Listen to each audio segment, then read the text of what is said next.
I first started to pay attention to this when Accenture came out a couple of days ago and started talking about laying off people who are not quote unquote AI ready, which I thought was a bit disingenuous and not necessarily good leadership. So took a look at some of the articles, and then this video came up, and we'll see what she has to say. I haven't heard this yet, but I'll give you my reaction. A little bit about what exactly is driving the growth you're seeing.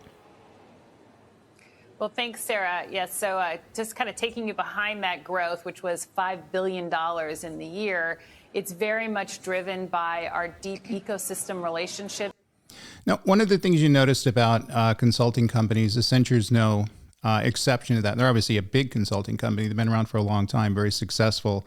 It's a fairly small business relative to other industries. So $5 billion growth, that's obviously $5 billion with a B, that's a lot. But in terms of the growth of other technology companies, industry firms, healthcare companies, things like that, it's fairly small.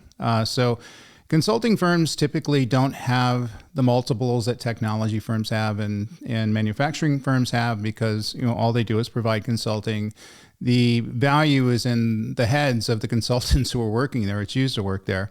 So they're a difficult business. I know that because I started a couple consulting companies, obviously worked at Deloitte for 7 years. I know the insides and outside of them. So I'm a little bit sympathetic to the business that she's in.